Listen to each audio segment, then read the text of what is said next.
Hey, everybody. Happy Saturday. It's Kate Richburg in my kind of messy space I'm seeing in the background. I hope that the connection is good. I'm still having some of those connection issues that I had yesterday. So I'm hoping that everyone is doing good and that you can see me here okay. So that's good. All right. Well, happy Saturday. It's been kind of a rough news cycle here in the US, but today we are going to celebrate creativity, is what we're going to do, right? So that's what we're doing. I'm going to cocoon right here. And we're going to do our very best. So happy Saturday. I'm getting stuff ready. Karen, I hope you're feeling better from all of your health things you had going on. I'm hoping everybody is as well and as happy as we can be here today. So hang in there, everybody. But we're going to have a fun stitching day today. I have some water. Let's stay hydrated. Let's stay caffeinated.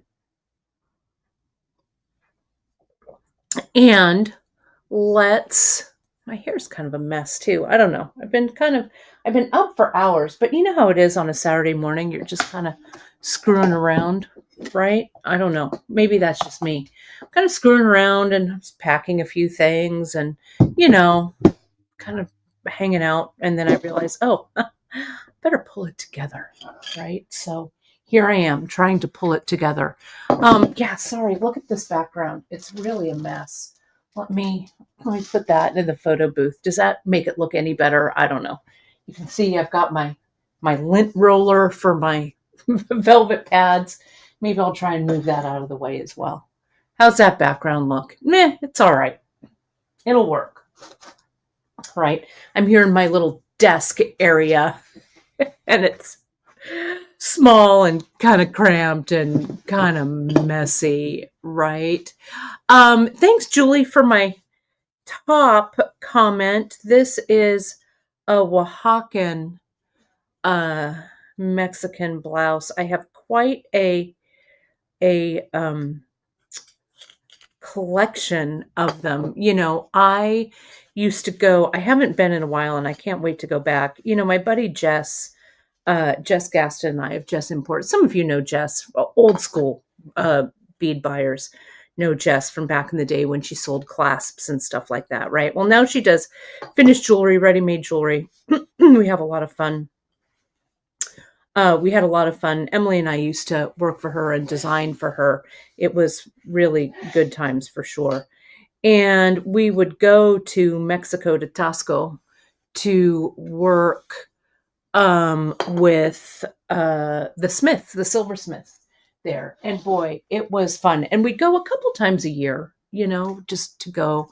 And Tasco, if you aren't familiar, Tasco is the silver capital. It's where, all of the silver was done. William Spratling, who was an American, went down in the early, I think, 30s and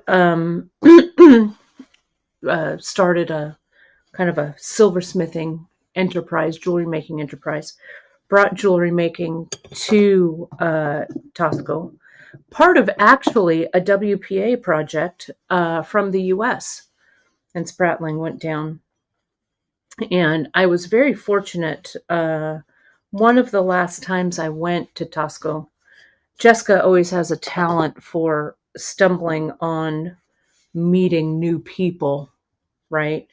So we met the woman whose uncle befriended William Spratling, and she is the caretaker of all of his things down there. The Spratling Rancho in Tasco Viejo, Old Tasco, and we got to go see it We got to go see where the silversmiths worked down there. Decades old, decades. It was one of the best days of my life. We went, there's a school down there. We went and I saw like all of the, the stuff, all of the metalsmithing like tools and like the old benches and like the chairs were like blocks of wood, like logs, and they had been, worn down by sitting in them for decades and decades. It was really an amazing thing. I'm going to put on some more lipstick. It was really quite profound. This was probably maybe 12 years ago, maybe a little longer than that. Gosh, it was a while. But it was really incredible. And she has a lot of like the Tosco Spratling jewelry, and silver is still made, right? Their jewelry is still made. It's the jewelry capital of Mexico. So vibrant. When we go, the people there are always so welcoming. They always remember us. It's really amazing. So if you have a chance to go to Tosco, it's really quite something. Not far from Cuernavaca, where Frida and Diego and many actually Hollywood stars and stuff back in the 30s would go, as kind of a getaway. It was really, I've not yet been to Cuernavaca, but it's on my bucket list. So anyway, that to say, while I'm trying to get, I don't know what's on these little triangles, but they're kind of a mess. So I needed to clean them up. But it was really, really super incredible. And then the cathedral there, the Church of Santa Prisca, who is the patron saint of metalsmith, the cathedral there was really interesting. It's just gorgeous. And it's in the city center, the Zocalo. It's still a small town, fairly small, south of Mexico City. Really, really beautiful. So I urge you, if you've never been, and it's not super touristy, at least when I was there. I mean, it could be now. Pardon me while I grab this. It could be now. It's hard to say what is happening since I haven't been there in a while. But it was pretty darn cool, I'll tell you what. So I'm plugging in my machine here because we're going to do our patches, our patchwork, but I thought I'd also bring my machine out here because it'll help me do this a little bit faster. And I've been threatening to talk about stitching in real life here. So I've got that. I've got this. And I'm just going to get it set up and we'll have some chat here. I see my buddy Pam Chavez. Pam, good to see you, my friend. Pam is a very gifted paper artist, and she's also teaching at our Fresno Fiber Arts Guild. So check out the Fiber Arts Guild class schedule for next year, this year, going into next. I'm teaching a bag making class. Pam is teaching a paper class, I think. We've got Marcia DeCoster. You may remember Marcia from back in the day, back in the bead and button days. She's a really fantastic seed bead artist. Used to teach at bead and button and all of those things. Well, she is coming to our Fresno Fiber Arts Guild to teach a really amazing and fantastic seed bead class. Marcia doesn't teach often anymore, so we're really, really lucky to have her. So check it out. It's the Fresno Fiber Arts Guild. You can go online to the website, find it. If you want to fly out for an event, Fresno Airport's really friendly and easy. I'll help you figure out where to stay and stuff. It's really worthwhile for sure. It's really great. So I'm plugging in. I haven't even connected my other phone yet. I see my friend CR. CR is also a very gifted jewelry maker, also in our Fiber Guild. I may have some other Fiber Guild friends watching here. So if you're in the Fresno Fiber Guild, give us a shout out so I know you're watching. Let me clean my camera. And we're going to do some sewing today too. I thought, sewing is really a balm for the soul. So let's do it. Yeah, you can see my messy space. I should have cleaned a little bit, but woulda, shoulda, coulda, right? This is why I take all the photos right here, the photo box, right? It's crazy. I love to hear, Sandy, that you've made the butterfly patch, 2 of them. Please get on that Facebook group. I really, really want to see it. I'm excited to see what it looks like.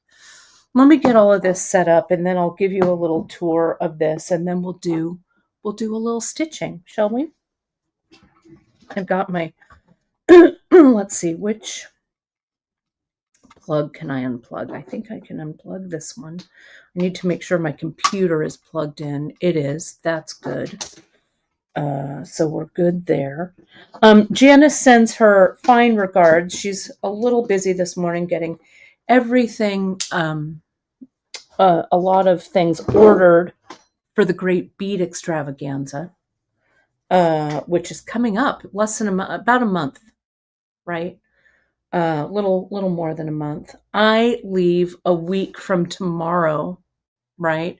My mom's also in the Fiber Guild. Yes, my mom just joined at our sign-up event. We had such a good time there. I did a big earring kind of make and take. It was really fun. Let me clean these up too. Might as well. I've got a cleaning cloth here. Oh, look.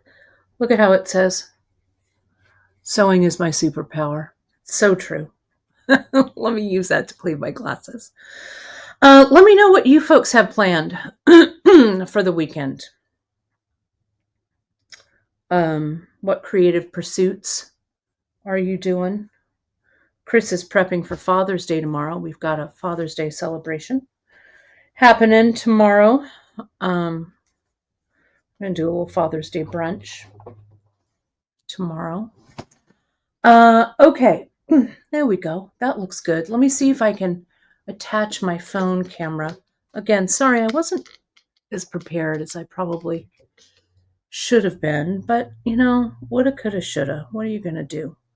Let me see if I can connect this.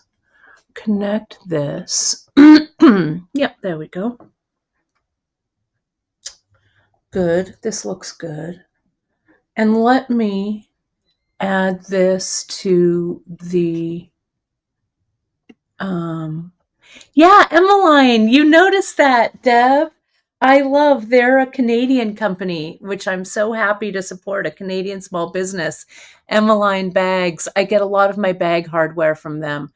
They also have really great bag patterns there. But yeah, they're a Canadian company, Deb, as you probably know, Deborah, and yeah, they're fantastic. So you can check them out. They're really, really great. Okay, let me add this camera, and I can give you a look at. Yep, there it is. Good. All right. I managed. So here's my machine. The machine I'm going to be sewing on today. I've got several machines here. Let me do this. Let me do this here. I am. Oh, let me take off my little thing that has a square on it. Hang on. There we go. I'll put it on. I'll put it back on after the show is over. Sorry about that. Okay, so here, let me see if I can focus this up. Here we go. There we are. You can also see the all of the fulfillment over there. That's where Miranda does her shipping from, over there. So yeah, you can see us all. See it in all of its glory. But here's my machine right here. Today, the machine I'm going to use. This is my Singer 401A. I actually got this really fantastic machine from Miranda's partner, Jojo, who does vintage machines, mostly vintage industrial. But she happened to have this really fantastic vintage Singer. I have a 301A from my grandmother. I have a featherweight from my mom. I have my Viking, a couple of Vikings. I've got a lot of great machines. This one is fantastic to sew with. It is really, really a great heavy duty machine. If you haven't gotten your machine out lately, get it, right? Get it out and, you know, start working with it. Oh, I love this. So many of you, let me turn on this light. So many of you are saying, so Michelle says she's got the exact same machine, except that hers is in a cabinet. I love it. It was your grandmother's. I love this, Karen K. That is your Singer. I do have the embroidery discs. This is one of those machines that has the cams on it, right? It has the cams go in there. I'll show you sometimes. I do have the cams for sure. I do. Let me put on that light. This is a great light. I'll show you this one. I love it. Love, love, love. I love that yours is pink. That's awesome. I got some little upgraded felt and wheel for the bobbin winder in this teal blue, so I thought it was kind of fun. Yeah, so this is my girl. Let me go ahead and put my camera up on the thing here. Oh, and thank you, CR, for letting us know. Let me do this and I'll adjust the camera for that. Marcia, as she likes to call herself now, Marcia, will be here in November, which is great. So yeah, check it out. If you're at all inclined to take a beading class from an old school bead instructor, it would be really fantastic to see Marcia DeCoster for sure. Okay. So let me get all of this going here. I forgot my thread stand, but I'm going to use a coffee cup instead. I'm going to show you what I'm going to do here. So let me do this, take this out. Let me clear this out. Yeah, I'm really looking forward to that. Let me get this out, wipe this out. Okay, so what I'm going to be working on today is the Frida slow stitch kit. Let me add my other the kit here, and we'll take a look at, let me just redo this here. We should be back. There we go. Yep. Good. Let me try and fix these cords. That's good there. Let me untangle. I'm just a tangle of cords this morning. There we go. Let me plug her back in. The foot pedal down here. Okay, there we go. All right. I love it. Everybody has such great beady endeavors today, or fabric endeavors. Some of you are sewing, including my mom. All right, good. That looks good. All right, I think we're good to go. All right, let's take a look at the Frida kit. I'm going to bring this a little bit closer. Pull that a little bit back. There we go.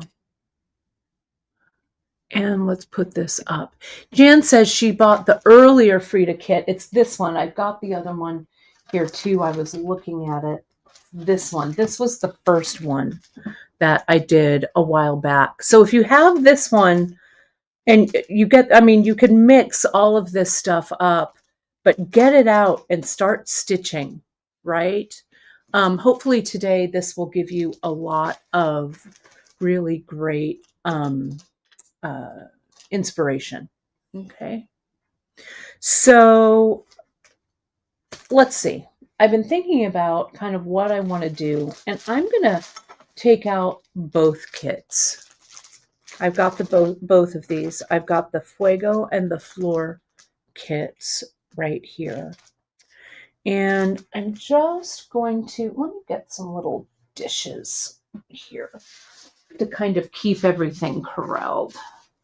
These are what we use to, when we pull orders, we use these containers, but I'm going to use them right now for this. Okay, so we're going to take everything out, and I'm just going to slide it on out. You get a little kind of thing in there. Oh, Dawn, your first machine was a black Singer with gold detailing. Yes, I have one. My 301 is a black Singer. I also have, I had a, can't remember what the number was. I had an older one.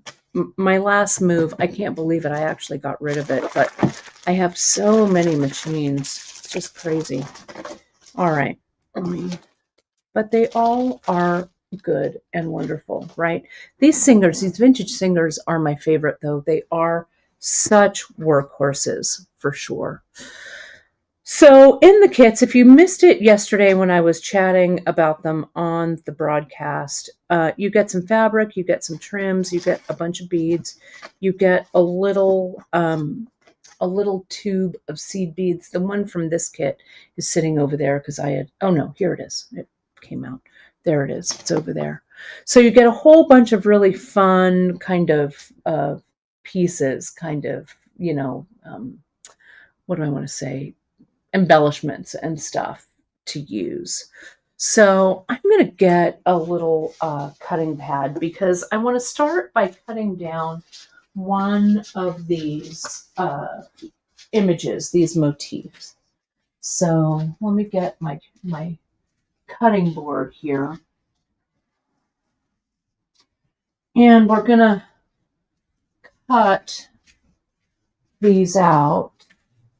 I'm also going to use, I found this stuff and I've been working with it for a while. Let me put my little cutting board there. Back with the last Great Bead Extravaganza, when we did all of the really great sequins and bead mixes and stuff like that, this is more good stuff to use for these stitch-in kits.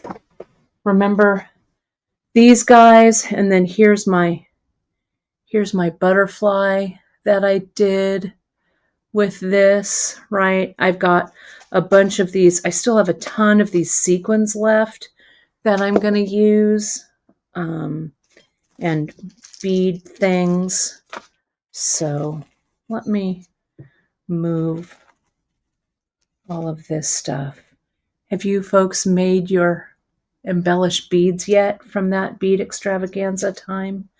That was really fun. I'm going to put all of these guys in here.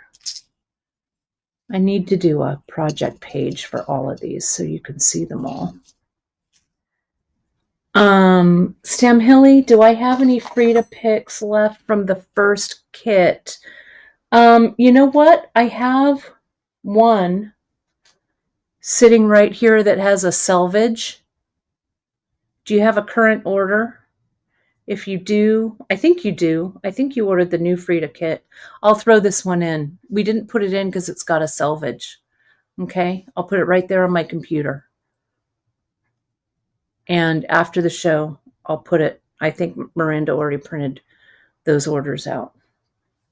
That's the last one I have. Okay, perfect. Ask and ye shall receive, right? There's my friend, Cynthia Thornton. My friend, I'm so glad you're here today. Cynthia and I have been talking about doing a group pairing up again and doing something fun for you all. It's just been so busy that we haven't even had a chance to connect on it. But would you, I'm sure you would love it if Cynthia and I teamed up for something fun. For those of you who are watching, you know Cynthia Thornton from Green Girl. Cynthia has a lot of like really cool stuff going on. Cynthia and Azalea do their lives on, I think it's Wednesdays and Sundays, Sim, is that right? But go check out their stuff. They do great kits, lots of cool stuff. So check it out and see what Cynthia is, working up right now. A lot of her charms and stuff would really look great with what we've got happening here. Okay. We do always have so much fun together. It's going to be almost a year since you were out, coming up on a year, but we'll be, after I get back from France, we've got the Great Bead Extravaganza coming up, but we'll get together and do something fun with all of you folks, right? This is why I keep the lint roller here. Look at this pad is covered with bead lint, so let me delint it. Yeah, the Saturday stitch-ins, if you're just joining us or fairly new here, I go a little slower, right? I'm not working at any kind of fast pace. We're just kind of hanging out, making stuff together. Toss a comment or two whenever you want. Let me know what you're working on. I love that you're sharing what you're working on today. Cynthia, what are you working on? You have anything new launching that people should keep an eye out for? You always have something in the works for sure. So I'm excited to get ready for that Great Bead Extravaganza. There we go. That's looking good. All right. So I also have a pattern for Azalea. It's an original Gunny Sacks pattern when they did Gunny Sacks patterns from McCall's or whatever. I think it's from the mid-'80s. I think Azalea would like it, but I've been hanging on to it, so I need to pop it into the mail for you sometime so she can get it. Okay, I'm going to use, I don't know, both kits you've got some skull motifs, you've got a Frida motif. This is an Alexander Henry fabric, and I've had this for a while. It may still be in print, so you might be able to find it if you want yardage. I'm going to go ahead and fussy cut this out, this little face here, but I don't want to fussy cut it too much because I want some of this orange showing, but I do want to preserve kind of both of these motifs. My buddy Laura Wheeler, who's also in the Fiber Guild. Gosh, my fiber friends are lifesavers always. She came in and she cut each one of these for each kit, and there's 50 of each color. So she did 100 of these, right?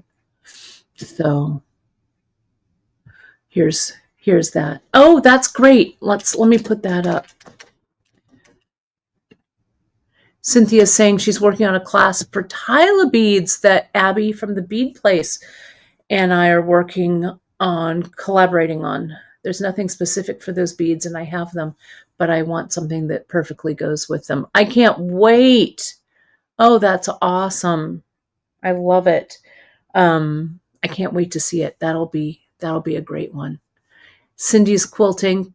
Cindy, you along with my mom. I love it.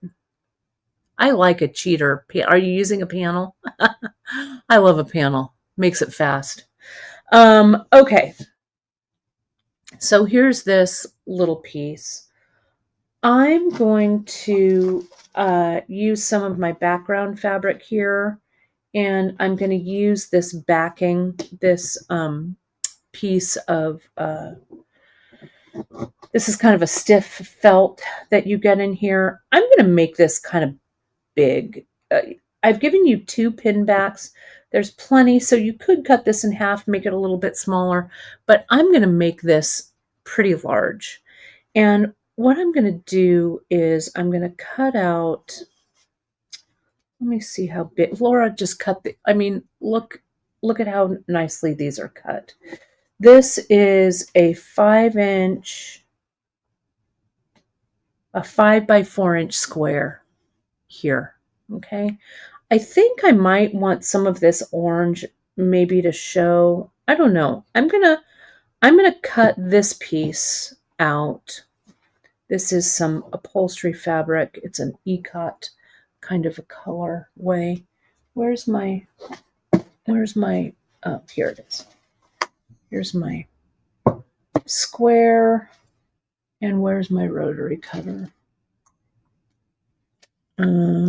I had it here a second ago. So oh, I see it. It's over there. Hold, please. Let me grab it. So over on my Amazon store for Bead Shop, I've listed a bunch of this stuff. If you haven't checked it out, you can find it. You can go over to our homepage on beadshop.com, and under social media, you can see our a link to our Amazon storefront. I made a link to the stuff that I'm using today. There's other links too for all of this cutting and all that kind of stuff. So it's all stuff that I recommend and that I use on our lives that we don't carry because we can't carry everything. Okay, so this is 1, 2, 3, 4 inches.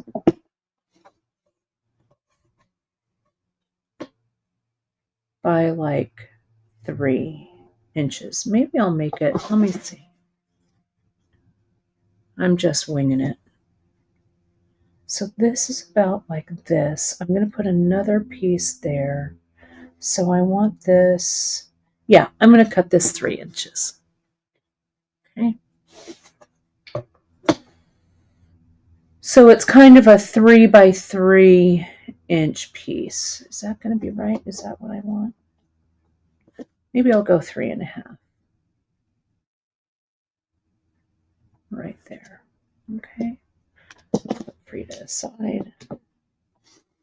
You can also cut this with scissors, right? But you get a nice straight edge with the rotary cutter, you know, with all of this stuff, right? Oh, look at this. Mary's saying she's got an old Necky sewing machine that belonged to your mom. Yeah, I love it. You know, if you find someone, I don't know where you live, but if you find someone locally who works on vintage machines, those machines are all, you know, mechanical. They're not computerized. So if it's just like, did it freeze up? You know, does it need a belt? It probably will be a fairly easy fix. And there's a ton of vintage sewing machine refurbishers that do shows on YouTube that have like YouTube tutorials, right? So take a look. I will bet that you will be able to bring that back to life. old machines, unless there's something really wrong with them, like if they've been left out or they're really rusty or whatever. But parts, sometimes the gears can freeze up because like the oil or the machine grease is kind of frozen up on them. But a little bit of coaxing and they'll be back to working. So I think there's hope for that. You can see I've just taken my a little bit of the edges and I pulled them out and I fringed this piece, right? Like this. So that's going to go kind of maybe right there. Okay. Then I've got this other piece right here. Pretty big. This kind of covers it all the way.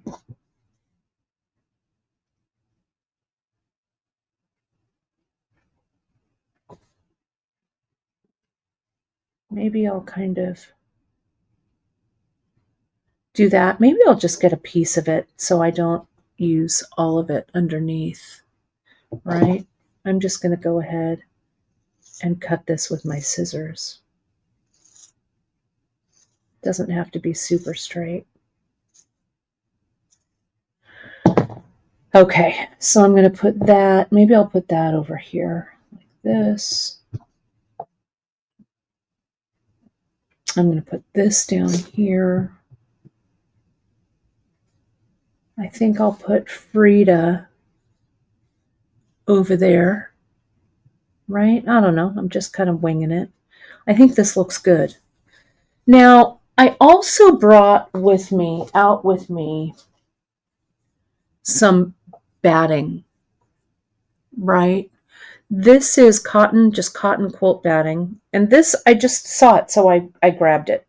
Because I thought since I was machine stitching, maybe I want a little bit of dimension here. So I might cut a piece of this batting to go behind this. This is not in your kit, but I did link it in the Amazon store. It's just regular. This is just a scrap of batting that I had.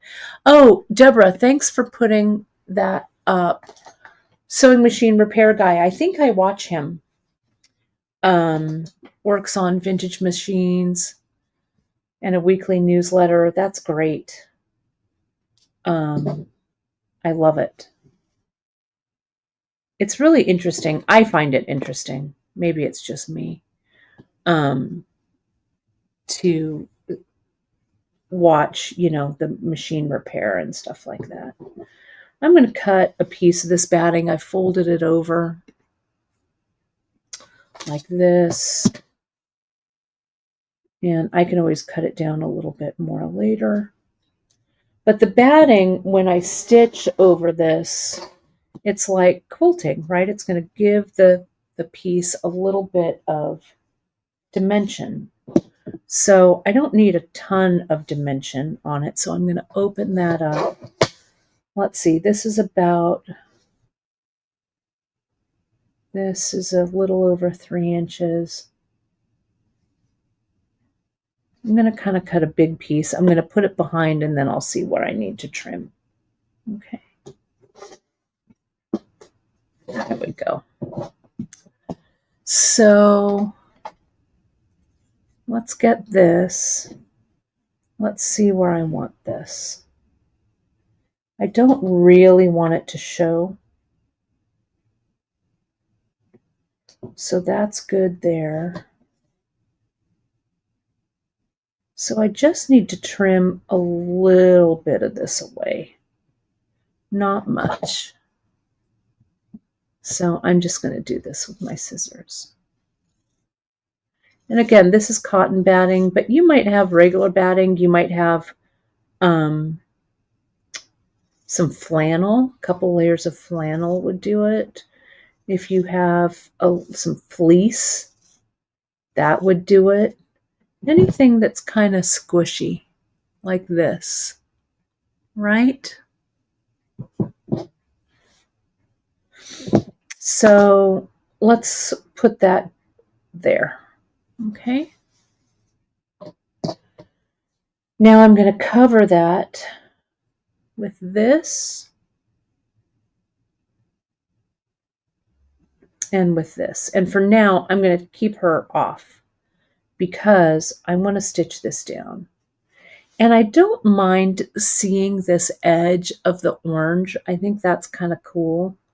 If I wanted to, though, I could cover it. Do I have anything else? I also have some of this ribbon.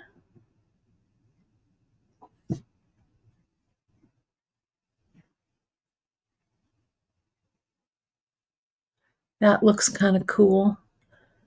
And I want to do like a little embellishment with this ribbon too. So I don't think I'm going to use it there, actually, to be honest. Let me see. I think this is good. I think this is good. Let me get some pins. Where are my pins? Here they are. Oh, I also have, look, I've got a little bit, remember from last week when we talked about putting the butterfly patch on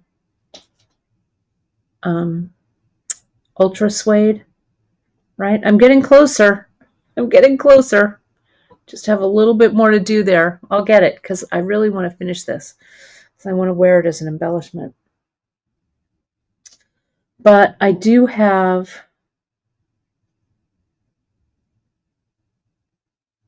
look, how about that little edge right there? Put it up a little bit higher. What do you think? Yeah, that works for me. Gives it a little, a little dimension, and I think I'll leave that here. Okay, good. Now I'm going to pin this.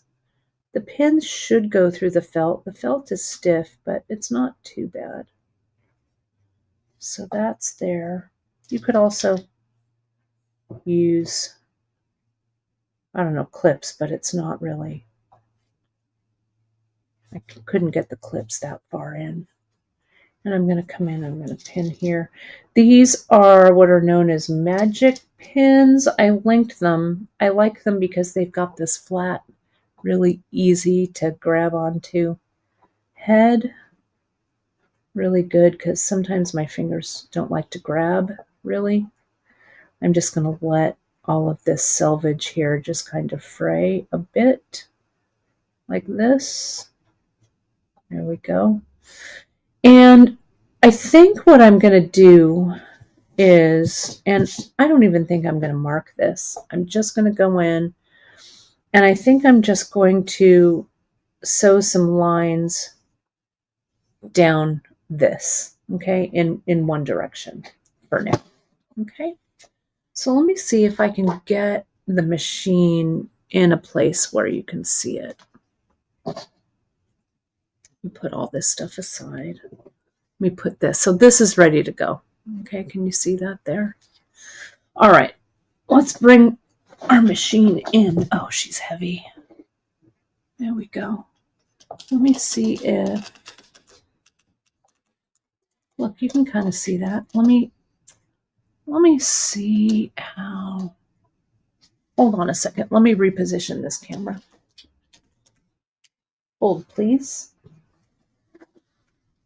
Let me just pull this across.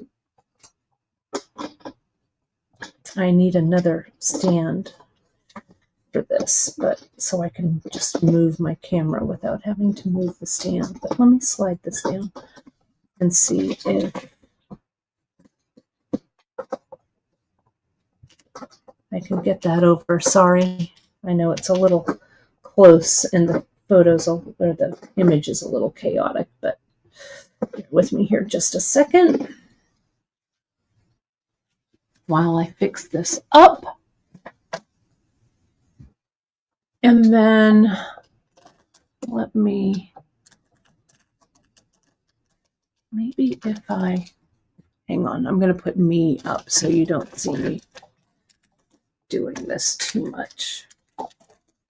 Kim is asking, she has trouble pinning without the fabric shifting a bit.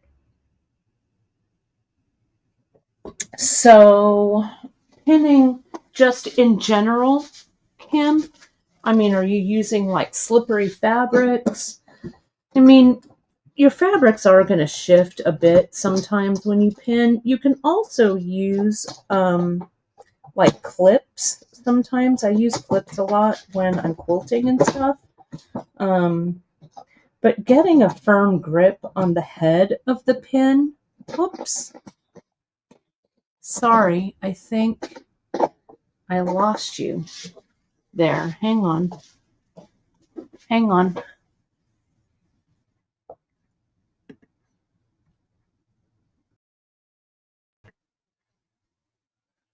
Hang on. Can you hear me, folks? Sorry about that. I'm not sure quite what happened. Bear with me here just a second. There we go. I'm not sure what happened. Sorry. Fixed it. And this camera came out. I'm not sure why that did, but hang on. Let me just put it back. Anyway, so having those pins, maybe when it's a little bit easier to hang on to them, might be a little bit better for you. Okay, let me see if I can get this camera back in. Extra camera. Hang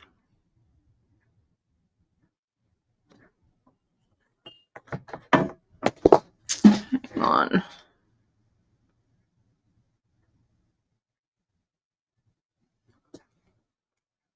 Let me see. It's not recognizing this. Let me quit the camo. Let me bring it back in. Let me reconnect this.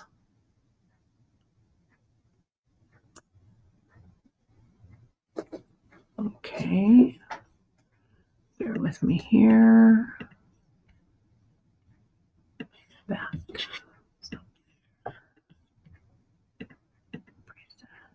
Extra camera.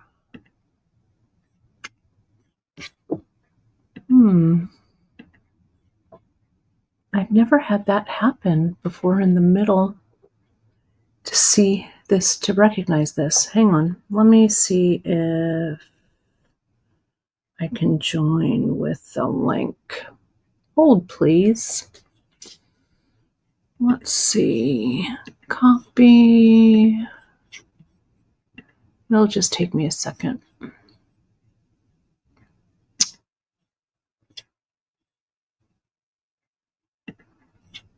I need to text myself the link. I think I can join it the other way. Let's see what happens.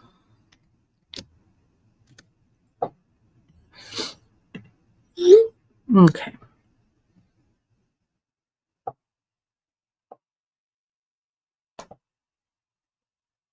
Let me see. Thanks for hanging in there with me. I'll just continue this way.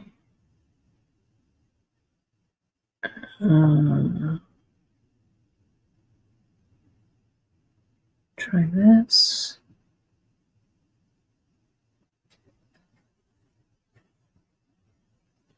Have another bracing drink of coffee.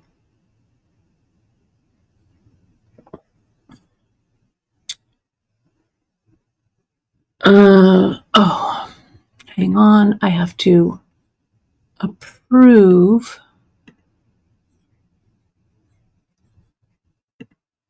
this login.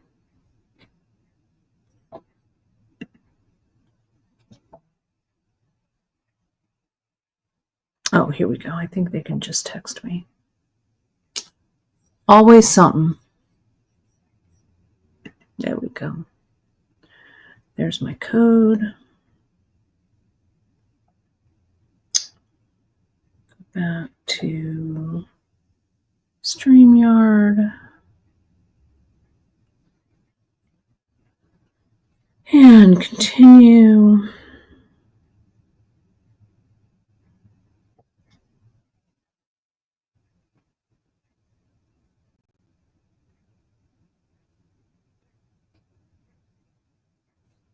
And there's the code.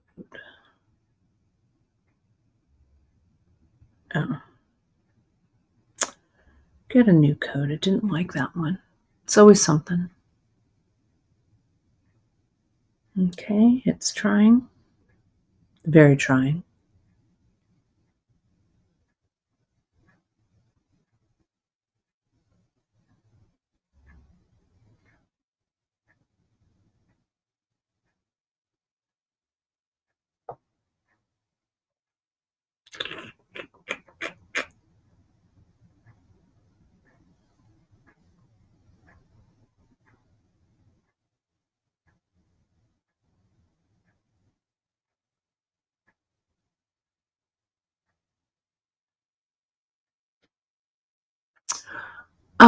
Let me see. Hang on, everybody. Hang on 1 second. I'm going to come out of the stream and then go back in the stream and see if that connects. Hang on. I'll be right back. Don't go anywhere. Don't go anywhere.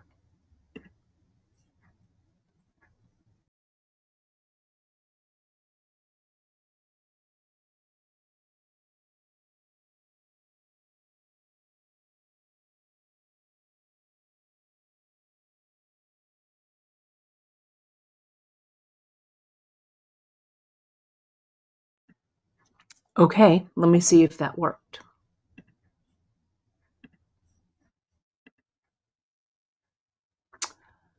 Oh, for Pete's sakes. Okay, hang on.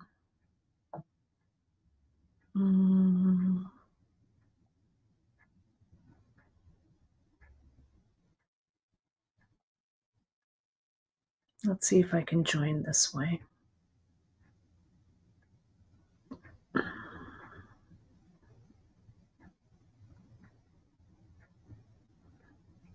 Mm-hmm.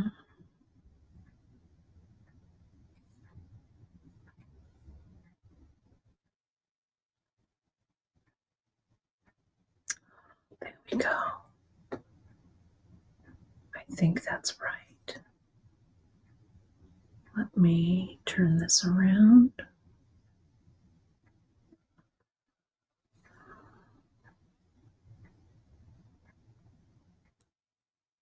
Camera. Back camera.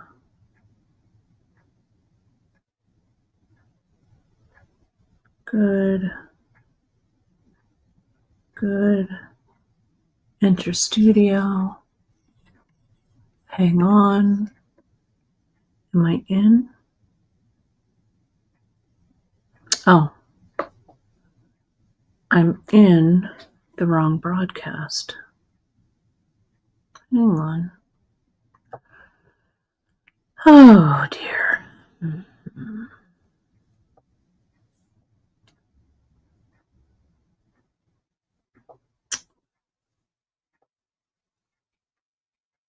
Sorry about this, everybody.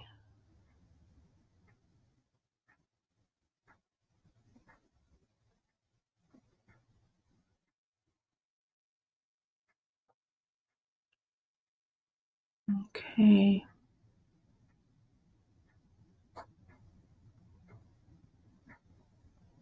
I know technology is great when it works. Now I have to get this code. Hang on. I'll be back. I'll be back to, so just take me, hopefully, let's see. Here's the code.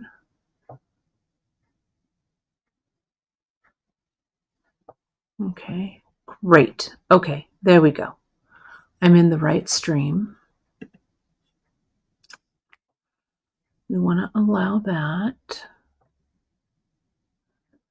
Okay, and I want the settings on my camera. I need the back camera.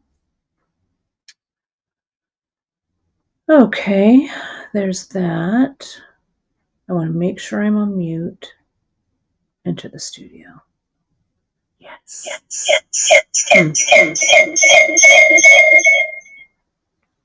Test, test, test. Okay. Yeah, I'm definitely plugged in, but now I have an echo, right? Don't I? Hang on. I've got something for that. Hold, please.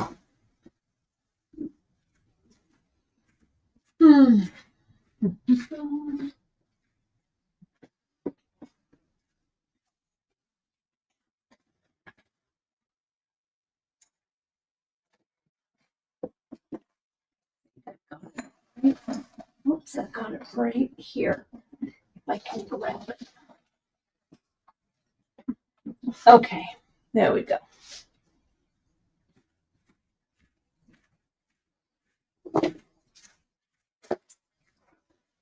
Okay. Oh, technology. There we go. I'm getting, let's see. There we go. Perfect. All right. Fantastic. I did it. Let me get this back in the thing. This hasn't really been about sewing. It's been about Kate learning how to fix her thing there. There we go. Look at that. I wanted to get a really good view. If I do this again, I'm going to have to go like my metalsmithing cameras and get a second camera in there. That's why I kept my old iPhone to do it with. Let's attach this and see what we've got. That's not too bad, right? You can see that, I think, especially if I move this over a little bit. I'm sewing at a little bit of an angle, but that's not bad. All right. Ta-da! Okay, let me make sure I'm all good there. Okay.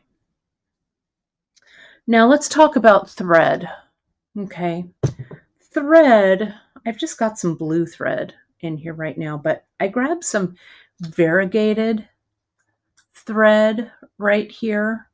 Let me highlight this so you can see it. Yeah, that's not too bad, right? That's not bad. All right, not pretty good for my first go round. This is, I have it linked on the Amazon store. It's the Coates and Clark. It's just variegated cotton thread. I linked a few different ones here. I'm not going to change the bobbin out because I'm just going to stitch up on the top, and it would mean I'd have to wind a new bobbin, and I'm not going to really worry about that right now. So I'm going to rethread just real quick.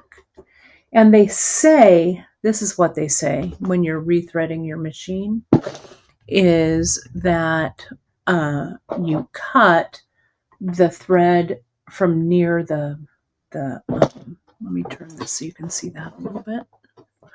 You cut it near, near the spool of thread, and then pull your thread out so it's going this way, not pulling it out backwards, so that you don't run like the cams and stuff back. I don't know how true that is, but I've heard that from more than one sewing machine person. So this is a pretty big spool. It goes on there okay, but it's kind of large. The thread stand, I have a thread stand. I didn't bring it from my sewing room. What you can do in lieu of a thread stand that we've done before is, I've got a coffee cup here. You can put your thread in a coffee cup like that. And I'm just placing it behind my machine like that. And we're just going to thread it. Let me see. Is this light helping? Yeah, that light really does help. Okay, I'll keep it on. But I need to lift it for just a second.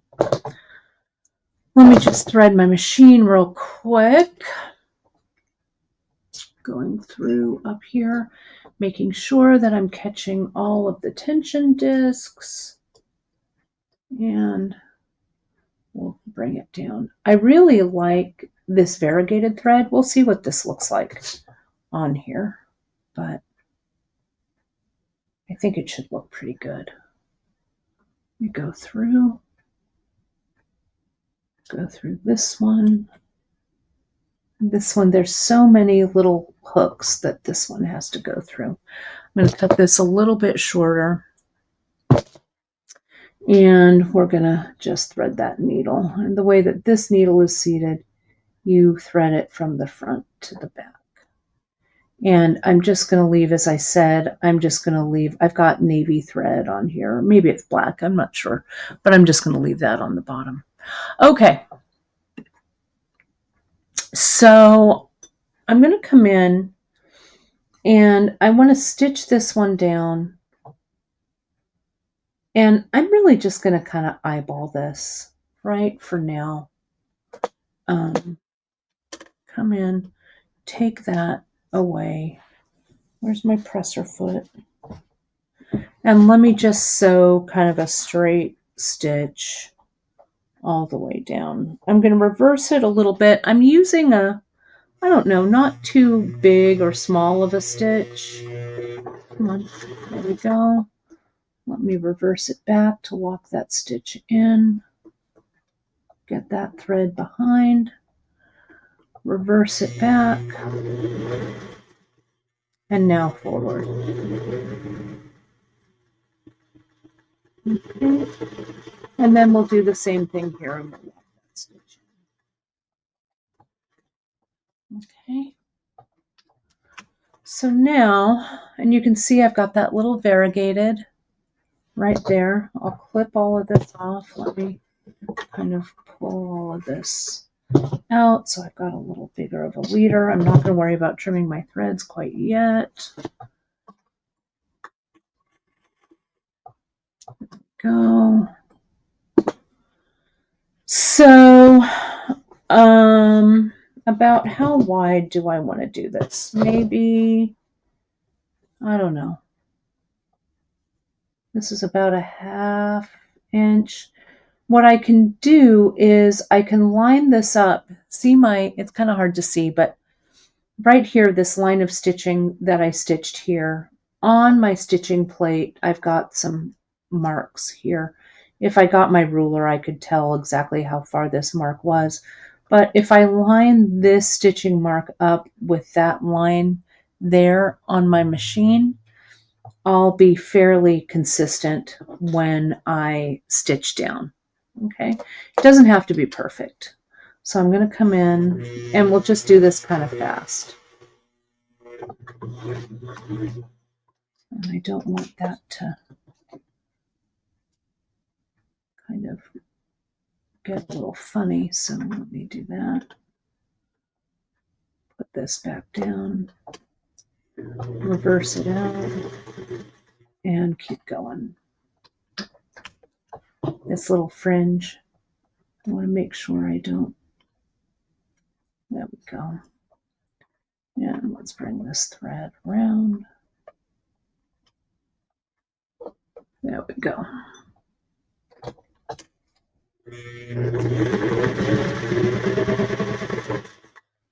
And I'm going to take that pin out. Now, what I'm going to do is I'm not going to really bother taking this like out or anything like that. I'm just going to lift the presser foot. I'm going to pull it back and I'm just going to kind of come here. I've kind of, my idea of lining this up, but I could also kind of use the presser foot. I'm not, again, this isn't really something that has to be super precise. So I'm just going to kind of go back and forth like that. Whoops, I got this. My thread broke for some reason. There's something funky, I think, about the tension here. So hang on. Let me, when in doubt, rethread. Oh, I know why. It's because this came around. Hold, please. There we go. It wasn't going from the cup as easy as it should have. So hang on. Maybe this will go up on the top. Let me see if I can do that. It might work. I always rethread.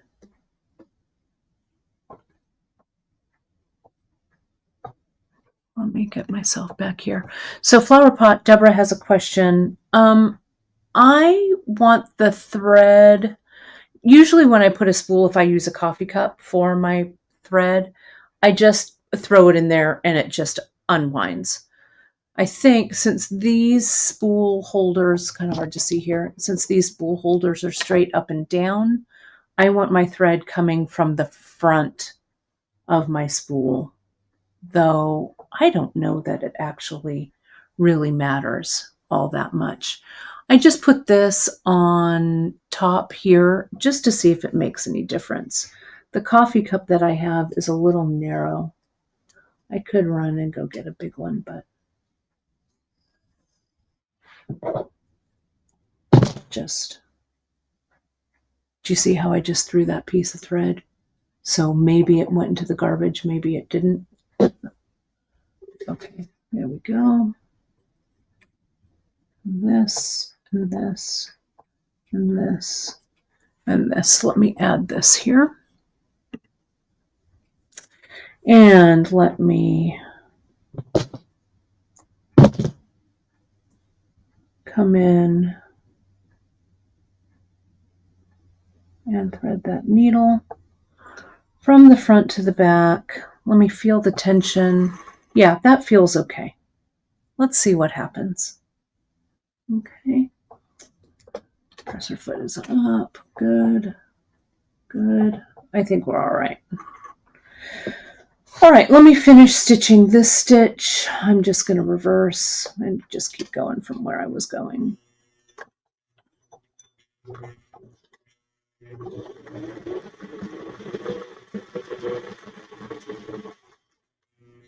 And back it up, forward, lift that presser foot, pull out the extra. Well, maybe I'll just cut it.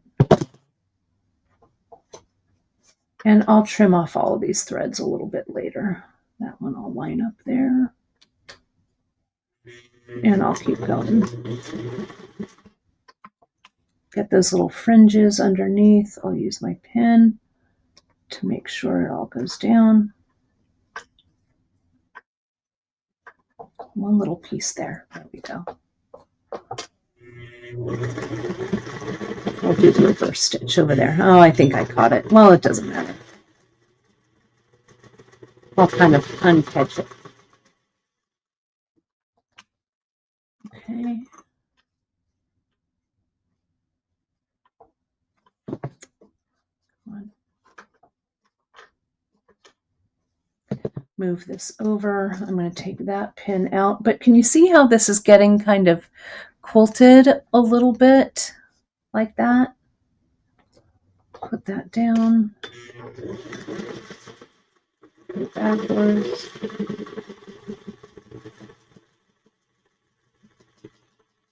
And reverse. Almost there. Just a few more lines.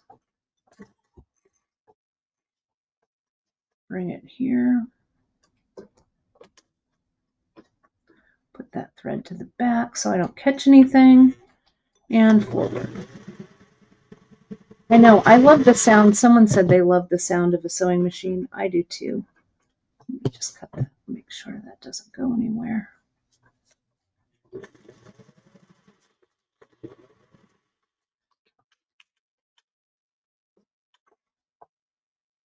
Did any of you sew your clothes back in the day? I was a big fan of clothes sewing. Keep your fingers out of the way. Made a lot of my clothes for high school years. Let me just cut that away so it doesn't get tangled. And keep going. And be very careful. These machines can go really fast, right? These old machines especially. So you want to make sure,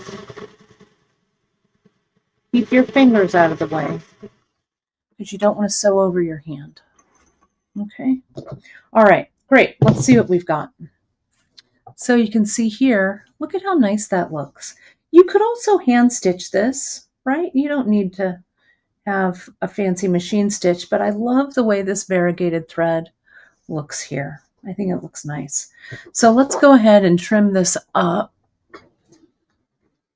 a little bit and get this out of the way. That spool went up on the top pretty well. Let's see. It's a little bit of a different resolution. I'm putting the camera a little bit differently, so I hope it's okay.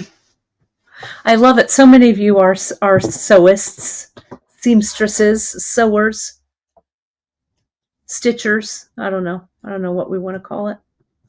So there we go. And again, this is kind of improvisational sewing, so we don't have to be super neat. Work to your neatness level. Right? I'll clip away some of these extra threads, I guess. I don't know. It doesn't really matter. Can I get that in there? Come on, little scissors. There we go. Let me turn it around. Looks a little bit like the dog's breakfast back here, but let's just fix it up. And you can see I used the dark thread. You could use a thread that matched this on the back. I might back this with something else. So I don't know. We'll see. I'm not going to worry about the back yet. Right? The back is for future me to deal with, not current me. I read something about getting overwhelmed, with kind of things in general. And the advice was, when you're feeling overwhelmed, just focus on your horizon, which means focus on what's right in front of you, not anything too far ahead, right? So I'm going to take that advice and just focus on my horizon. And that's what I'm doing right here with this project. Just focusing on what's right in front of me. Okay. So there we go. That's all neatened up.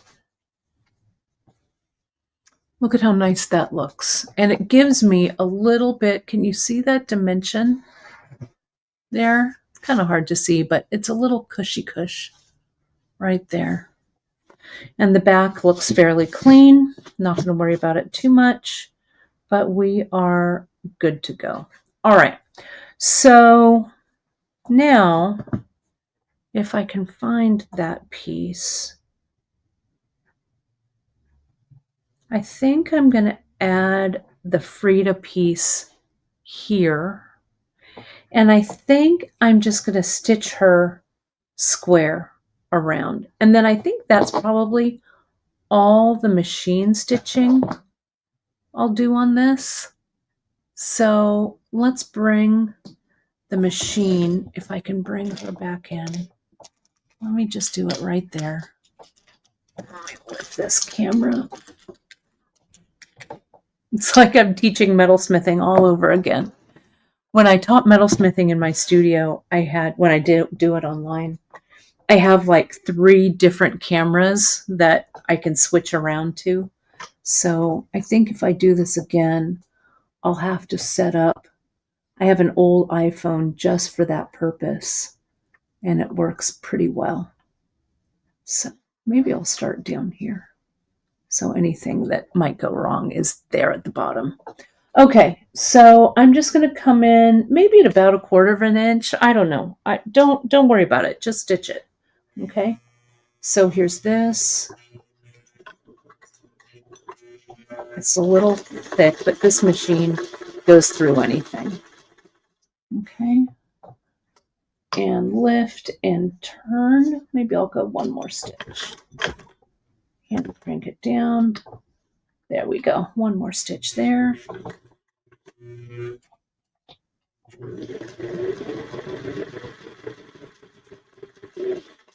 I'm a little close to the edge, but that's all right. Lift and turn as long as it gets stitched down. There we go. I need a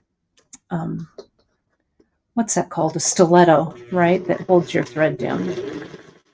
I have one, but it's not here.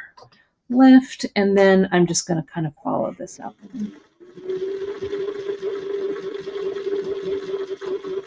Okay. Just like that. And I'll back stitch. Okay. There we go. My mom was saying there's an art quilter, and that would be cool for this. There's an art quilter who doesn't cut the threads. She just uses them as part of her piece. That might be kind of cool for this, right? Especially, you can kind of put the threads around and stuff. That's kind of an interesting thing to think about. Let's push the machine back. But I'm going to trim for today. So here, we've got a patch already, even if we don't do anything else with it, right? Now we just have to embellish. So this size is 5 inches by 1, 2, 3, 4. This is 5 by 4. Okay, so it's a nice size. So now we just decide what we want to do. So let's look at some of the trims. I'm going to kind of fringe the edge of that kind of thing. I also like that little piece of ultra suede that's in there, right? Position this camera back. Okay.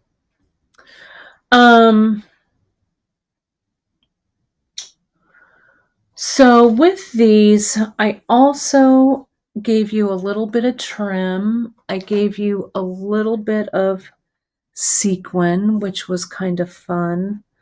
I think I'm going to cut one of these flower motifs out. Let me do this. Let me see. This kind of wants to fray just a little bit. We can keep it frayed. I'm going to see if I can seal the edges of this. So hang on one second. Oh, look who decided to show up. Miranda's here. She's away for the weekend, but hello, Miranda. We miss you as always. But let me see if I can seal the edges of this. It might kind of be a disaster, but I've got a lighter here, so let's see what that looks like.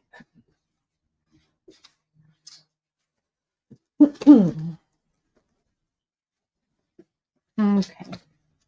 I've just got this little piece here, and maybe fringed is okay, but this is, of course, a nylon or a polyester kind of a thing. So I'm going to see if I can kind of seal these edges to keep them from fraying.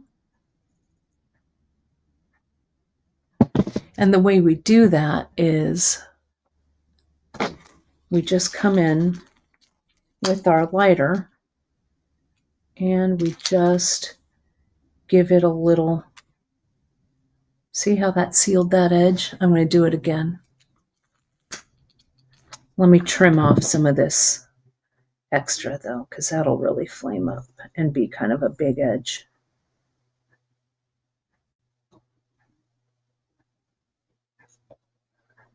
Come on.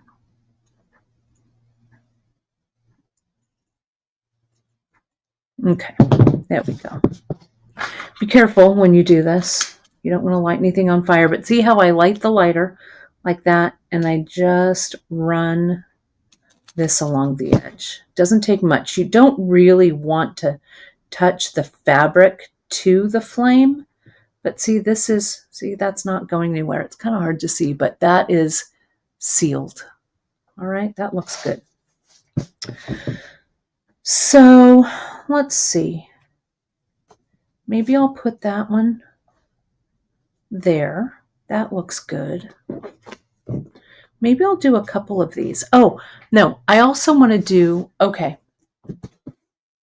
Here's this ribbon.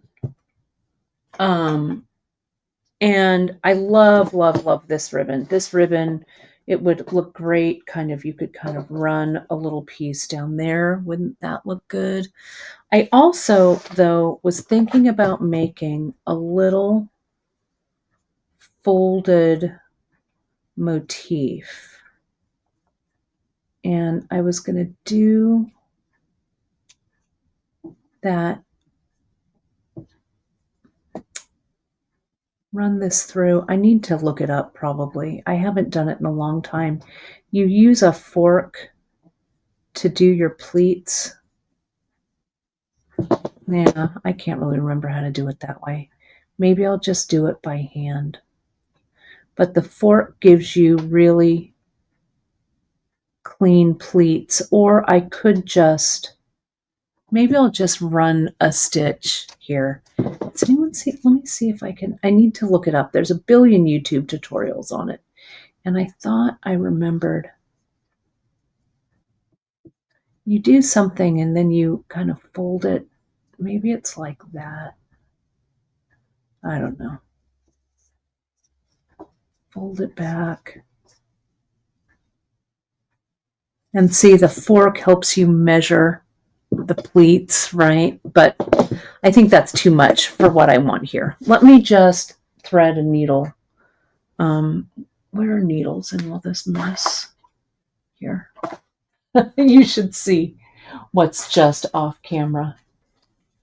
Nope, that's a beading needle. I need a sharps. I need a size 10 sharps is what I need. And I think I'll stitch it with some KO because I like stitching with the KO. Let me see though. I pulled the sharps out and now, of course, I can't find them. Give me a second here. Let me see. I had them. They're not in view there. That's a beading needle. Do I just have one floating around?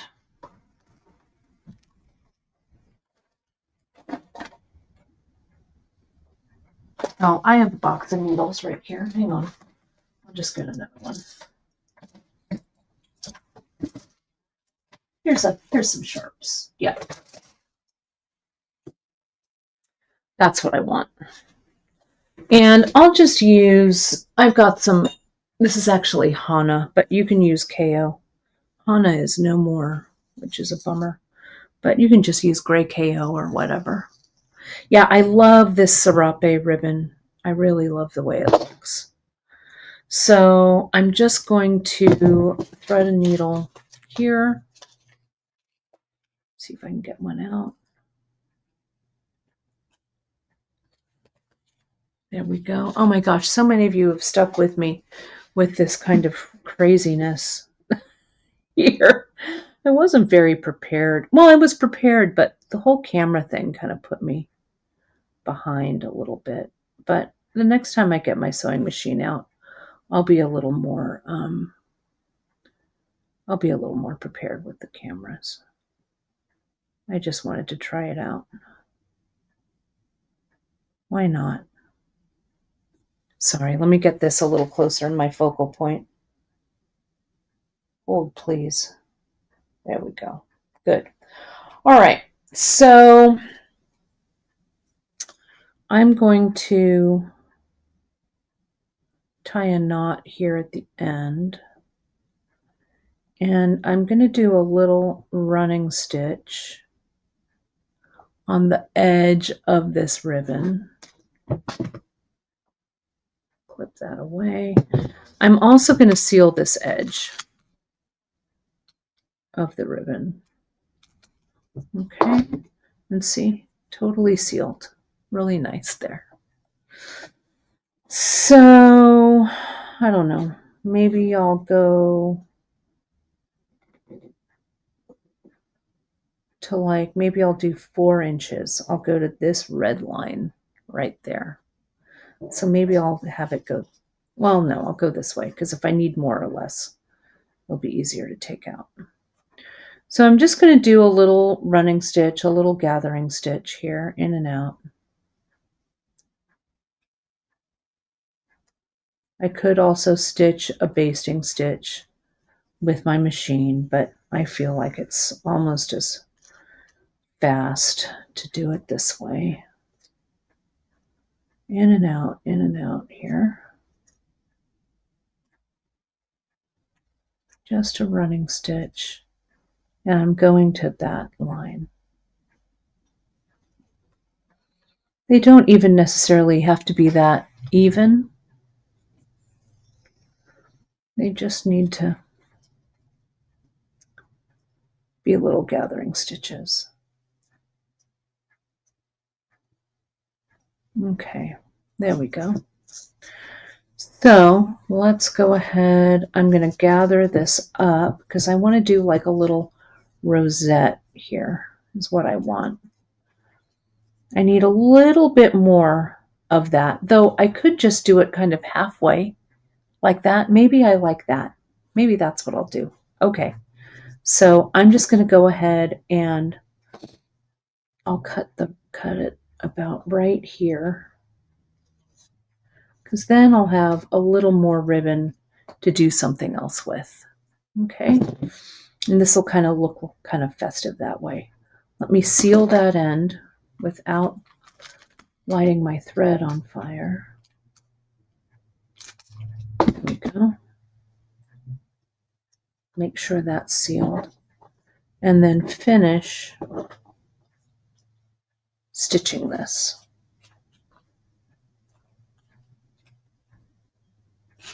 Okay, like that. Now we'll just gather it. Let's just gather it up. Whoops. Okay. You know what happened here? I knew it when I was doing it. I didn't stay stitch this. That's super irritating. So you know what I'm going to do? This is what I'm going to do to fix that. I'm going to stay stitch, even though it had a knot, it pulled through, and I know better. So I'm going to stay stitch this right here. I'll tie my knot. And then I pulled a little bit extra on the other side. I'm just going to rethread my needle on the other side and restitch that in. Just make sure my knot is tied over here. There we go, like that. Clip this extra away. Put this aside for the moment. Get another needle.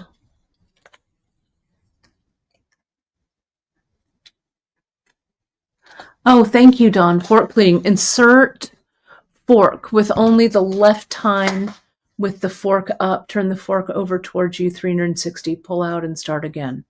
Nice. I'll have to look it up and do it again. It's a really fun and easy way to pleat. And it makes everything really even when you're pleating.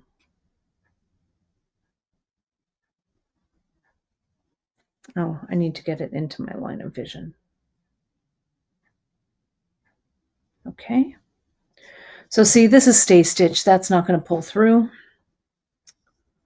So I'll come here and I'll just restitch that running stitch because I want this to all be one long piece of thread.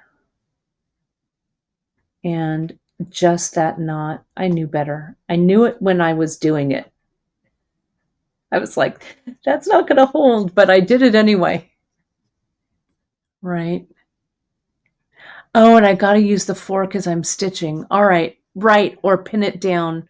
Right. Okay. I'm going to look it up. Gives you something to think about though.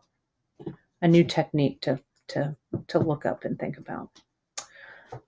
Okay. So now, see here, look at how cool that looks. So I'll come in, I'm going to stay stitch this down right here. So it's nice and tight. And I'll come in, let me stay stitch that again.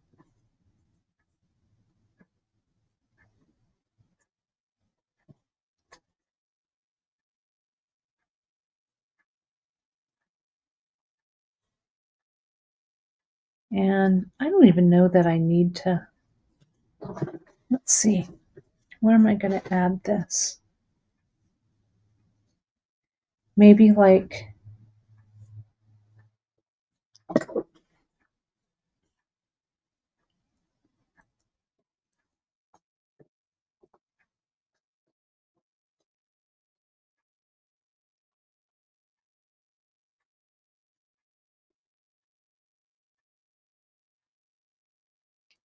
I also could use it in her hair.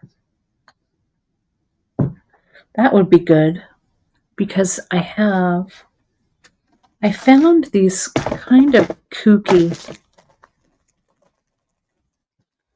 get all these embellishments. I found these flowers that I kind of like. I'm just going to stitch this down. There's no wrong answer.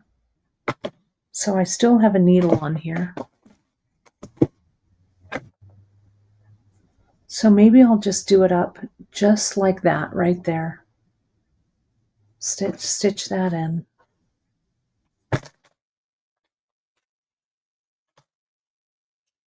Stitch this edge down. And don't plan too far ahead, right? Let's keep focused on our horizon, right? So that's there. I'm going to bring that one in and I'll come up. I've talked about this before. When I was in grammar school, I went to small school and go as country school. It was out in the country, Rucker School it was called. And we had a very big Mexican American student body there, which was great. We had a lot of it was a lot of farm workers' kids and a lot of agricultural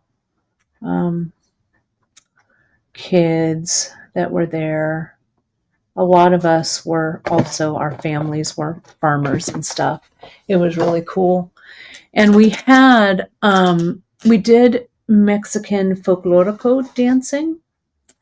And one of the teachers there, I think she was the ESL, the English as a Second Language teacher.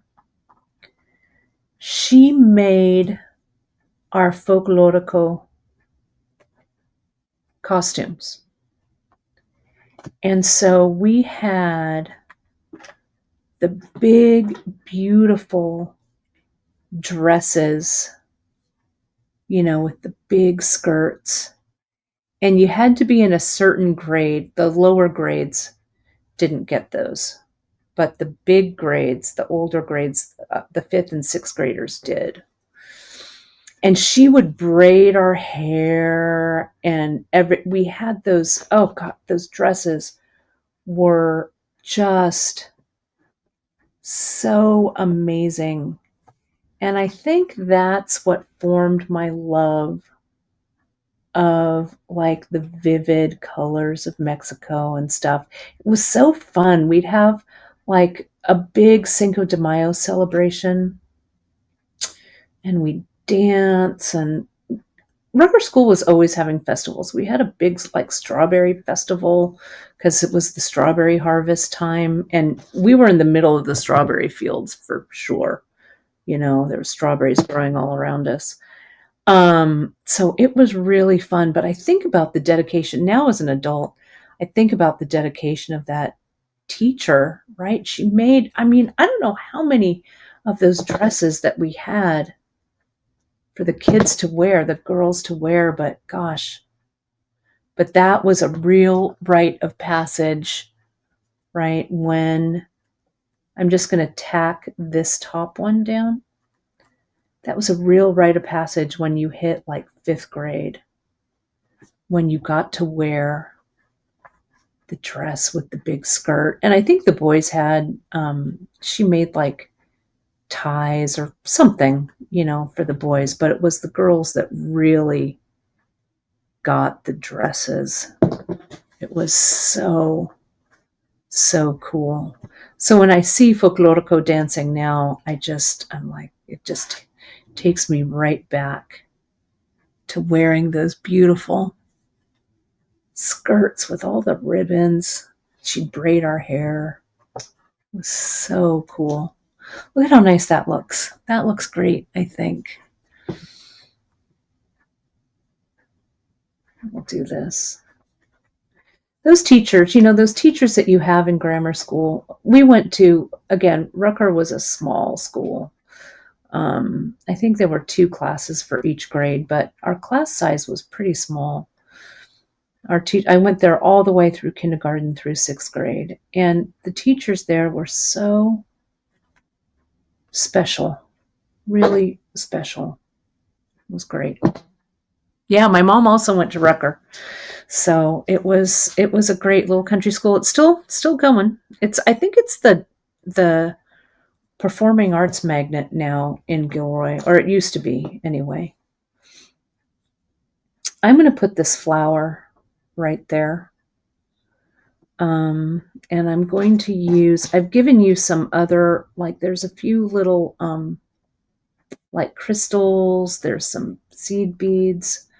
Let me get my other needle that has more here. So let me do that.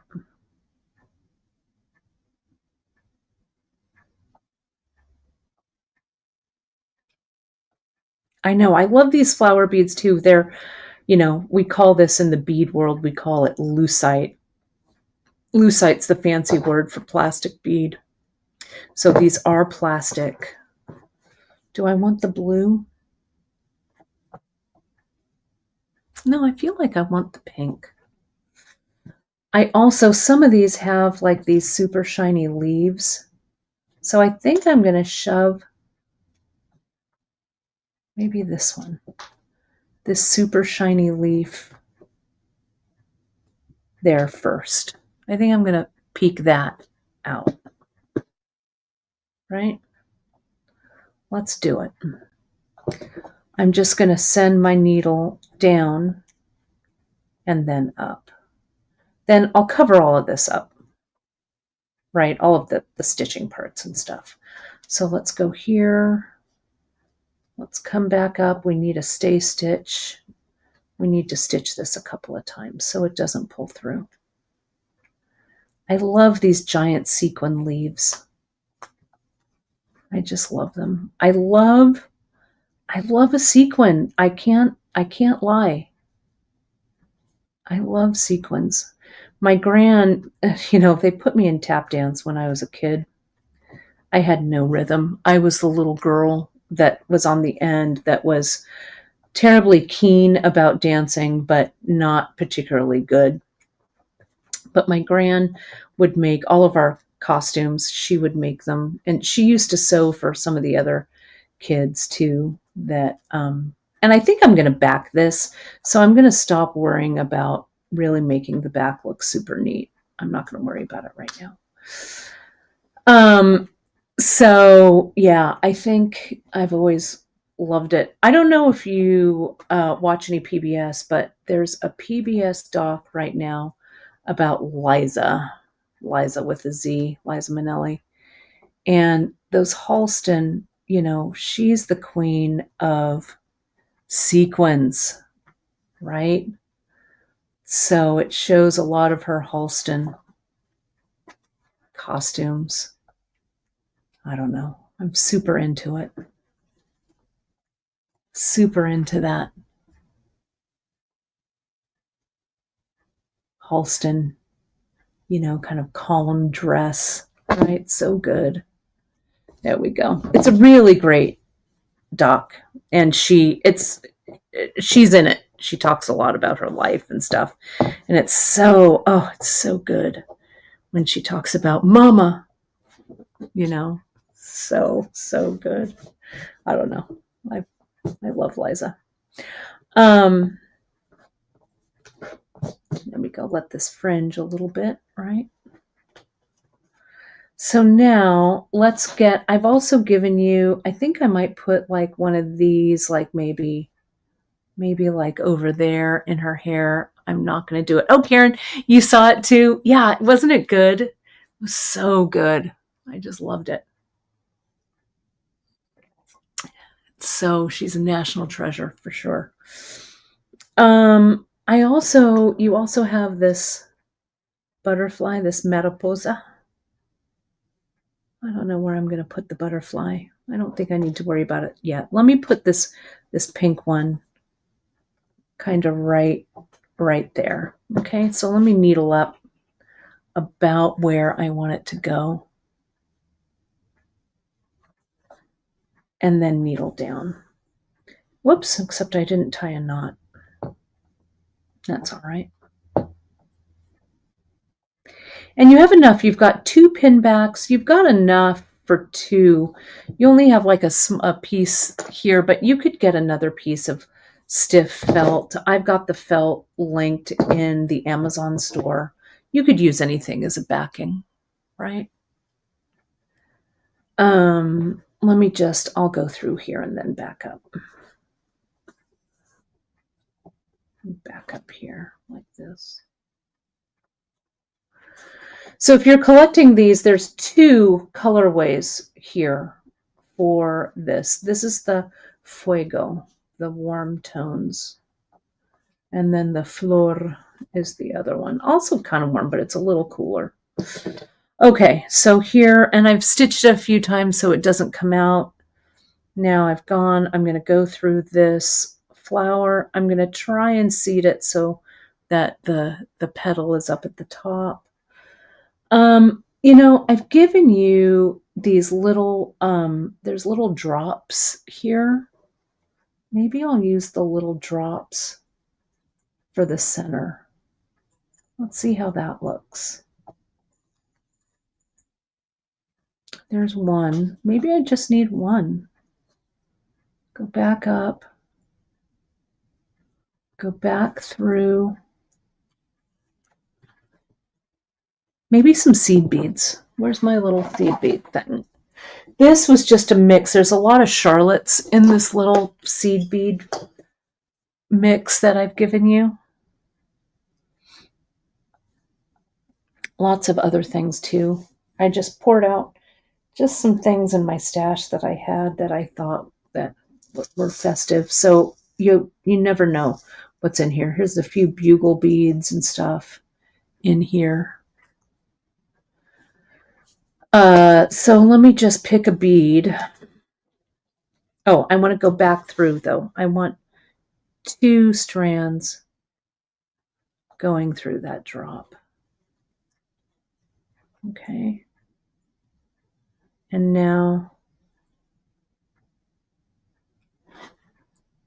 back down.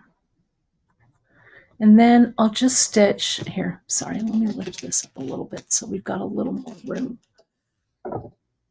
There we go. Hopefully that's okay. Right? That's all right. You can see this now.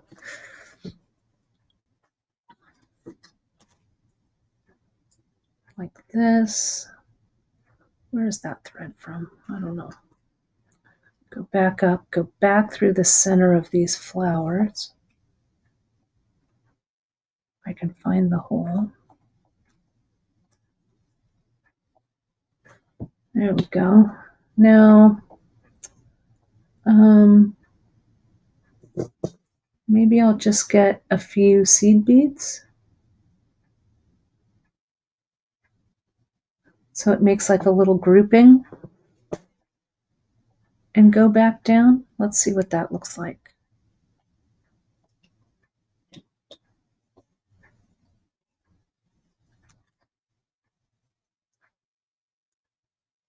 Yeah, that looks okay. I'll go back up through this hole if I can find it.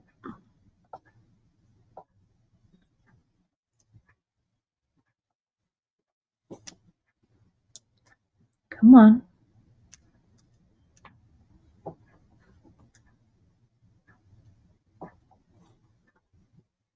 It's hard to see underneath there.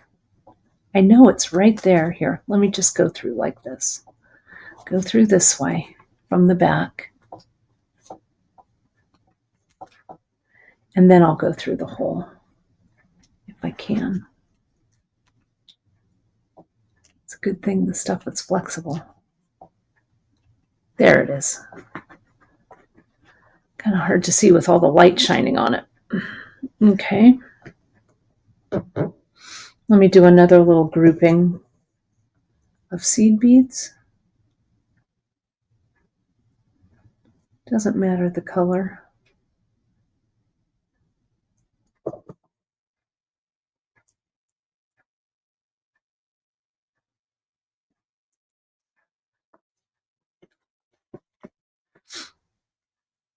We bring this over and go down over here. I'm just doing like little loops of 4. Can I get it through? I need a plier. Let me see. I can't quite pull it through. Let me get a plier. Sometimes your fingers just don't want to grab, right? There we go.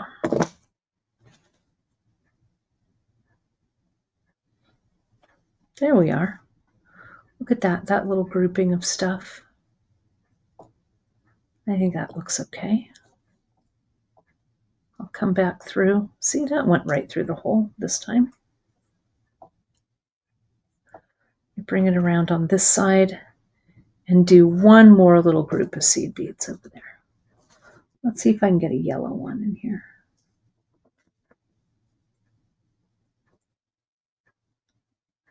These Charlottes are a size 13. They're small. Not all of them are Charlottes, but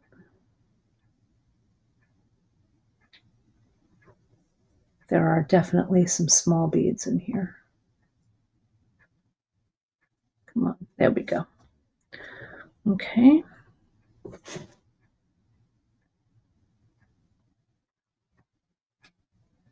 Oh, that seed bead's a little too small to go through that needle, so I'll take it off.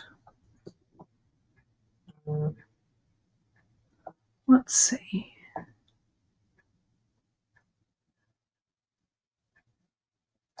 I need a beading needle for that one. I'll get this. There we go.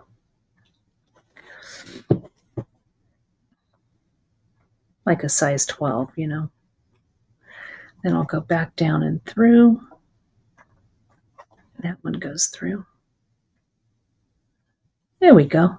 Just gives a little, you see that there? Just a little bit of interest.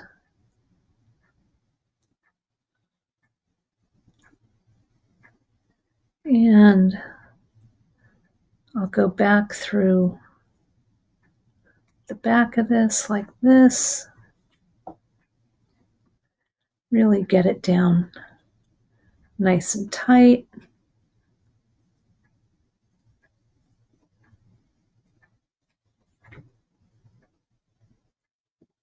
Now I think I've gone through that center enough. I'll just go back down through the back.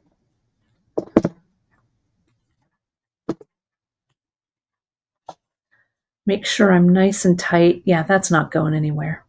Very nice. And I'm just going to come in, make a little stitch. So I've got a loop there.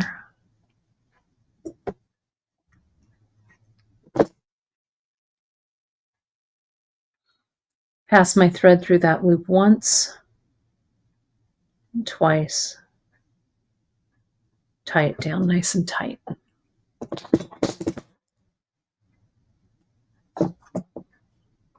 There we go. I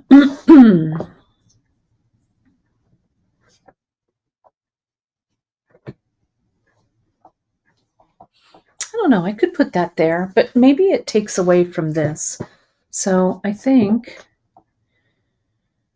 I'm just going to keep going. Like maybe I'll stitch, we can stitch that down there. Let's mock up a few things just so we can see it. But you can see how I'm kind of working with this. I like this down here, this piece. This would look nice with one of those big sew-on things. So let me do that. They're like little mini, just make little mini vignettes kind of all over this place, right? All over this piece. Kind of nice. And your sew-on things and everything, they're going to vary a little bit, right? Let me stitch this on right there. I can just go from the front because that's going to be covered. And I'll pass this up through the center.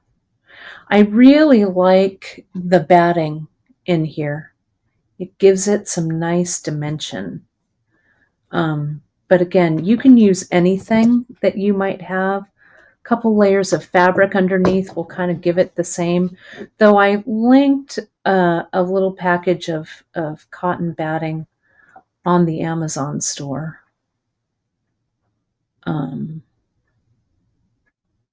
There we go. That's kind of good there. Now, maybe I want to use, this is a little smaller. Maybe that stone was a little bit big. Do I like that dimension? I think that looks good. Yeah, I could definitely do something with her earring. Let me stitch this on. Do something with a necklace, you know, embellish her a little bit. So let's do this one. Let's stitch that on a couple of times through. Once. Kind of hard to get through, so I'll just stitch up next to the stone again. There we go. I like that spot.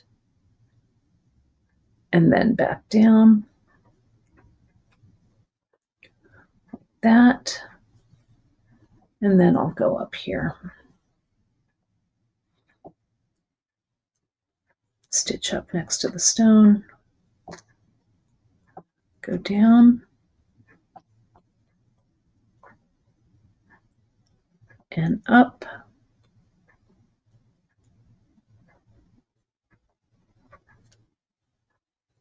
And back down.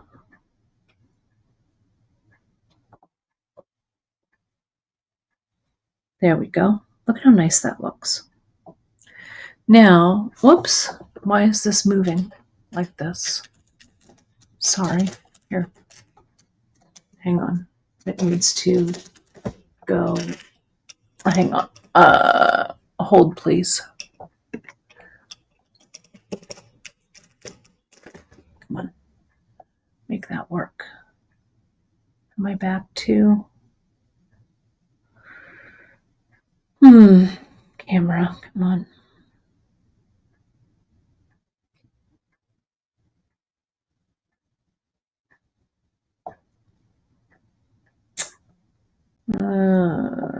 Settings, hang on. I need to fix the camera to go into the correct. Okay, not like that. I want it to go like that, please. Yeah, there we go. Okay.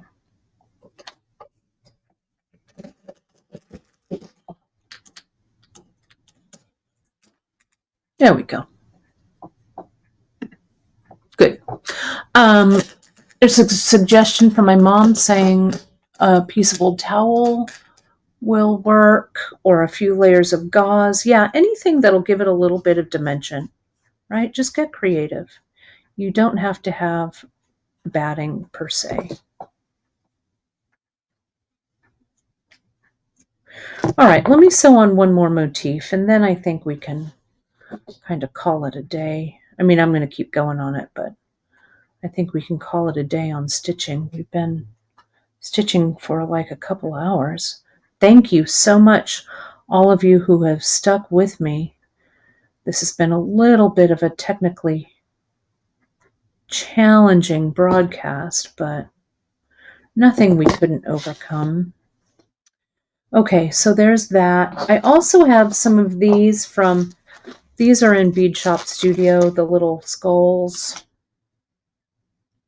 the tiny little skulls. I can put some of those in. I can put that on her earring. We put that somewhere. I don't know if I'm ready to put that yet. One of those flowers right there I think would look really good. Let me stitch that one in and see how that is. Do I have enough thread? I think I have enough thread for one more embellishment. I haven't even put any of the other sequins on. A little thing of sequins like down there I think would look good. I can also edge. I really feel like I want something running down this way. That would look good. I think that's what I'm going to do. I'm going to put something, and I might butt that right up to the edge there. And this could definitely be glued down if you didn't want to stitch it. That'll look good. Then we could do all kinds of beading. You know, we could bead like around the earring. We could do all kinds. I mean, this is just hardly even scratching the surface on this. Let me put that flower right here. I'll stay stitch this so my knot doesn't pull through.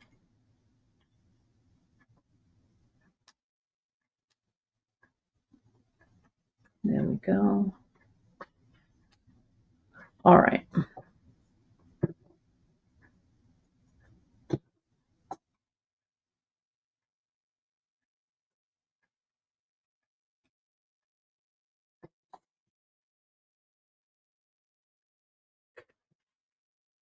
And then I'm just going to needle down right here.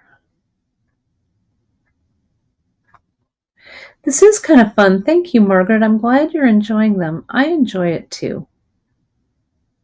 It's kind of fun. It's not really something that you can rush. I hope that you folks have learned something today, or that you're inspired to do some sewing. I mean, you could make your own kit, you know, get some fabric with a motif that you like. I've bought fabric for at least 2 more Frida kits. I hope you don't get tired of them because I already have the fabric for them. I also have one with a France themed, that with some of the fabric that I got last year. I'm going to hopefully pick up some more cool things when I'm in France this time. So it might kind of be a really epic stitch-in kit. I've got vintage French fabrics from the 19th and 20th centuries for those. They're really, really good, but it's going to take me a little bit of time to put them together. They're all going to be kind of different because the fabrics are all different, but it'll be cool. All right, so that's on there. Then, you know, these little, the aluminum roses that we have, I could add a few more of those, like on here. I think I want a pink one, right? like around there. And then maybe remember how we had these flowers from the sequin kits from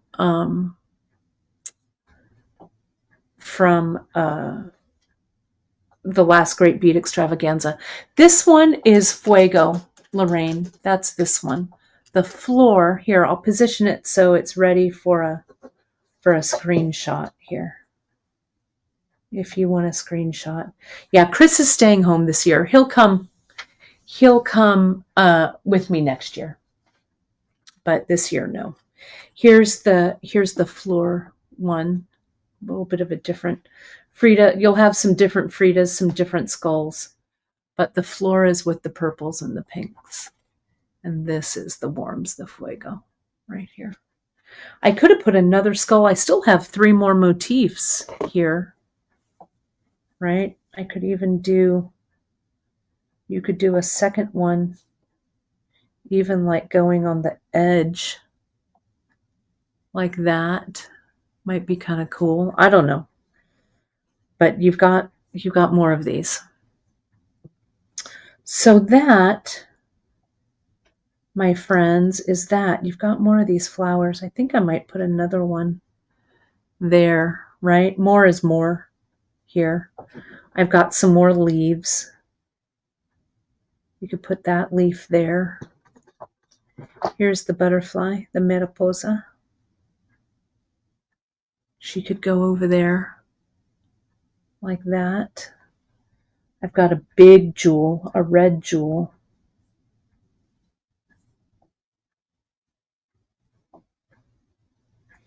That could also go down there.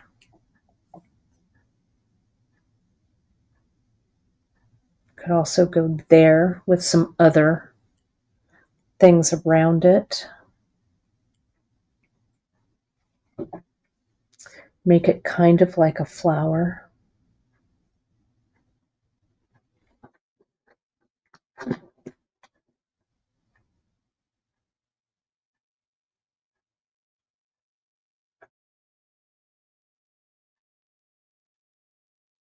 That's pretty. Just let it, don't look further than your horizon. Just keep working on it. That's pretty right there. I've also given you one precious rhinestone rondelle. Maybe I'll put that on her earring. I don't know. I'm not sure where I'm going to put that. Another flower. We could put 2. I don't know. Maybe I'll save that for something else. This, I think, is kind of a nice layout right there. Right? I think, and I've given you 2 pin backs. You have a really long one and a shorter one. So I think what I like doing, and let me get the other patch from last time so you can see it. I stitched the pin back on the back so that I could use it like on a jacket or whatever. And I didn't have to, to stitch it on completely. So let me show you. This one I did all hand stitching. Nothing is machine stitched. But here's the first one that we did. Yeah, we definitely need something over here. I'm going to work on it. Let me pull this up. So see here.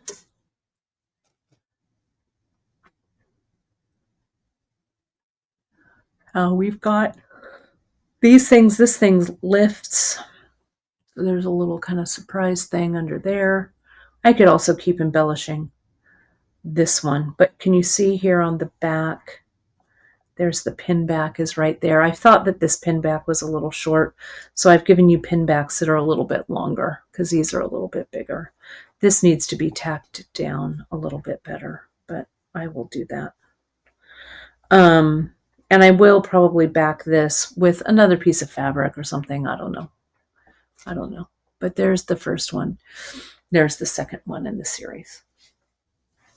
So hopefully that's helpful, my friends. Hopefully you enjoyed this today. I sure did. I had fun kind of focusing and stitching and just kind of being present with all of you here. Here's the butterfly piece. I'll put that in there because it looks kind of nice with it. Ready for a screenshot over there. I will be here with you on Wednesday with Emily. Emily is going to be here with a really fun project for you folks, a really great bracelet. It's really awesome. I think you're going to like it. It's fairly easy to make. It's a seed bead piece, but I'm really looking forward to see how she... Oh, sorry. I don't know where that yawn came from. Maybe I need to have some lunch. But it's a really cool piece. I'm really interested to see how she creates it. And that's that. So I will see you all next week. Have a great weekend. Stay safe, stay sane, stay creative. And I really, really appreciate all of your support. If you would like, I always forget this, but I sometimes do this on my Saturday stitch-ins. We do have, if you do like what we do here at Bead Shop with all of our education, we do have a little tip jar over on our Ko-fi, ko-fi.com. You can go in /beadshop.com. It's certainly not required. But some of you have asked how you can add a little education donation to us here at Bead Shop. So you can go over to our Ko-fi and slap a little coffee tip over there for us. It's always appreciated, but again, never expected. Also, do remember that you can find us everywhere online at beadshop.com. If you have any questions, hit us up at info@beadshop.com. Hit that like, subscribe, and notification button on our YouTube channel so you never miss when we go live. Thanks again, friends, and we'll see you next week. Have a good weekend, everybody.